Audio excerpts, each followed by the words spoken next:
بسم اللہ الرحمن الرحیم۔ ہٹ ٹی وی کے ویورز کو السلام علیکم۔ پیپلز پارٹی کے چیئرمین بلاول بھٹو زرداری نے منگل کو اپنے ایک پیغام میں کہا ہے کہ سندھ میں لاک ڈاؤن کے دوران کوئی مالک بھی اپنے ملازم کو روزگار سے نکال نہیں سکے گا اور لاک ڈاؤن کے دورانی کی اسے تنخواہ بھی ادا کرنی ہوگی۔ اگر کوئی مالک سندھ حکومت کے فیصلے کی خلاف ورزی کرتا ہے تو ملازمین کو ہدایت کی جاتی ہے کہ وہ سندھ حکومت سے رابطہ کریں۔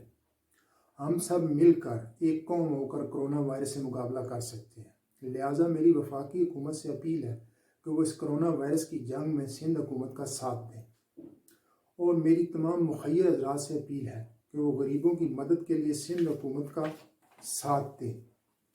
اور بلاول بھٹو زرداری نے مزید کہا کہ کسی بھی حکومت کی اہم ذمہ داری اپنی عوام کی صحت اور ان کی زندگی کا تحفظ ہوتا ہے۔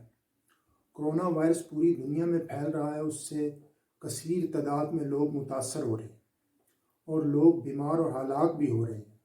کرونا وائرس کا نہ کوئی ابھی تک علاج دریافت ہو سکا ہے، نہ اس کی کوئی ویکسین ہے۔ کرونا وائرس کے پھیلاؤ کو روکنے اور آپ کی صحت اور زندگی کے تحفظ کے لیے سندھ حکومت نے کافی سخت اقدامات لیے ہیں۔ چیئرمین بلاول بھٹو زرداری نے مزید کہا کہ میں عوام سے اپیل کرتا ہوں کہ لاک ڈاؤن پر سندھ حکومت کے ساتھ تعاون کریں۔ اگر لاک ڈاؤن کے دوران وہ بیمار ہو جاتے ہیں تو سندھ حکومت سے رابطہ کریں، وہ ان کا فری ٹیسٹ کریں گے اور متاثرہ شخص کو جو موجود علاج ہے وہ بام پہنچایا جائے گا۔ اور اگر لاک ڈاؤن کے دوران کسی کے گھر میں کھانے پینے کی اشیاء ختم ہو جاتی ہیں تو وہ سندھ حکومت سے رابطہ کریں اور سندھ حکومت جلد از جلد ان کی دہلیز پر ان کو کھانا پینے کی چیزیں مہیا کرے گی۔ اور نوکری دینے والے ملازمین کو نوکری سے نکالے بغیر اگر انہیں تنخواہیں دیتے ہیں تو سندھ حکومت ان سے مکمل تعاون کرے گی۔ اگر عوام 14 دن گھروں میں نہیں رہیں گے تو ساری محنت ضائع چلی جائے گی اور زیادہ سے زیادہ لوگ بیمار بھی ہوں گے اور اموات کی شرح بھی بڑھے۔